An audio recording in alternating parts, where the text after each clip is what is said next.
Dulu, teknologi mungkin cuma sekedar batu tajam buat berburu atau alat primitif buat bertahan hidup. Tapi, siapa sangka perjalanan panjang itu akhirnya membawa kita ke dunia kecerdasan buatan yang bisa bicara, mengenali wajah, dan bahkan menulis seperti manusia. Bayangin, pertama kali manusia menggunakan alat dari batu. Itu sekitar 2,5 juta tahun yang lalu loh. Gak kebayang kan? Dari cuma batu buat potong daging sampai alat teknologi canggih yang kita pakai sekarang. Perjalanan ini bukan cuma soal alat, tapi juga soal cara manusia berpikir dan berkembang. Masuk ke zaman pertanian, manusia mulai menciptakan alat yang bisa mempermudah hidup mereka, kayak bajak dan irigasi. Ini langkah pertama manusia untuk memanfaatkan teknologi buat ngasih hasil yang lebih besar dan efisien. Tapi, itu semua masih alat fisik, gak ada yang canggih banget. Kemudian, ada sebuah revolusi besar yang muncul di abad ke-18. Revolusi industri. Mesin uap yang diciptain sama James Watt bikin revolusi industri yang gak bisa dibendung. Pabrik-pabrik bermunculan, alat-alat berat mulai digunakan, dan dunia gak pernah sama lagi. Manusia mulai bisa produksi barang dalam jumlah massal, dan dunia mulai jadi tempat yang lebih cepat dan lebih modern. Di era ini, teknologi bukan hanya tentang mempermudah hidup, tetapi juga mengubah struktur sosial dan ekonomi dunia.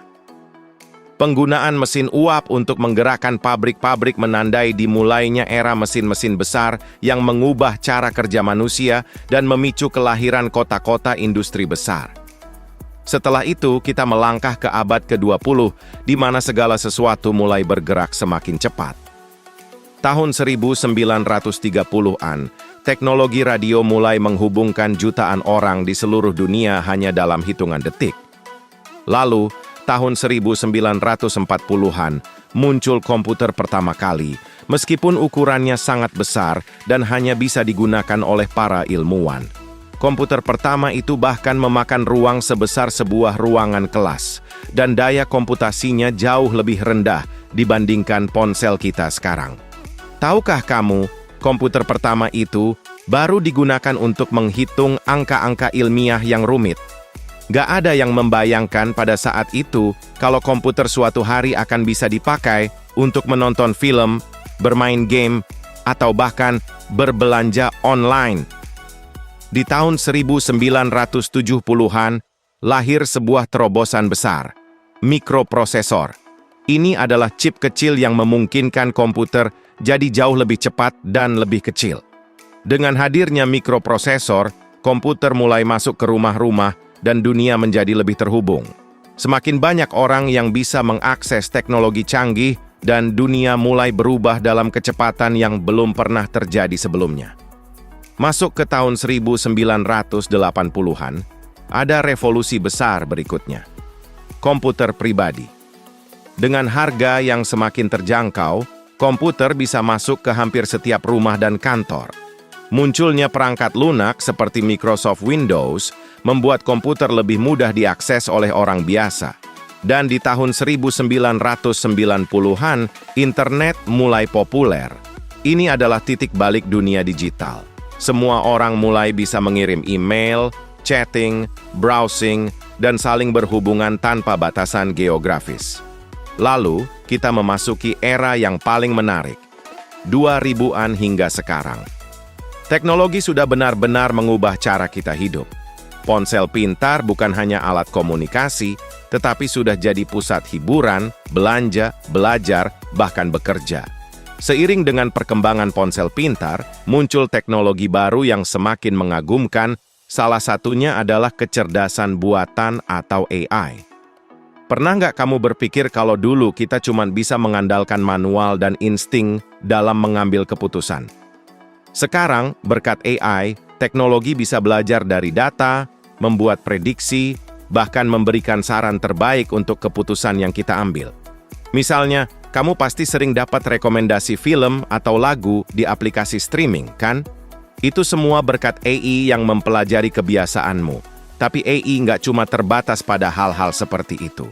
Di dunia medis, AI mulai digunakan untuk membantu diagnosis penyakit dan bahkan menemukan obat baru. Dalam dunia otomotif, mobil otonom yang bisa nyetir sendiri jadi semakin nyata. Bahkan di dunia keuangan, AI digunakan untuk memprediksi pasar saham dan membantu investor mengambil keputusan yang lebih baik. AI juga makin banyak diterapkan di sektor bisnis. Misalnya, di bidang customer service, banyak perusahaan yang menggunakan chatbots AI untuk melayani pelanggan 24 jam. Chatbots ini bisa menjawab pertanyaan, memberikan rekomendasi, bahkan membantu menyelesaikan masalah tanpa melibatkan manusia.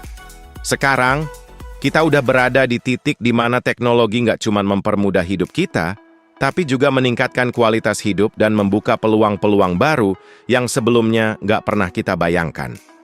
Bayangin, mungkin di masa depan, AI bisa bikin kita nggak perlu bekerja lagi, karena semuanya akan dikerjakan oleh teknologi. Atau bahkan, AI bisa menjadi teman ngobrol kita yang paham semua hal, dari musik hingga filosofi. Perjalanan teknologi dari zaman batu hingga kecerdasan buatan ini memang luar biasa, bukan? Dari alat primitif untuk bertahan hidup hingga mesin yang bisa berpikir, dunia teknologi terus bergerak maju tanpa henti.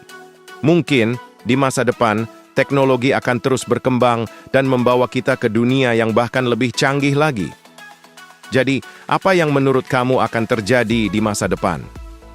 Teknologi seperti apa lagi yang bakal mengubah dunia kita?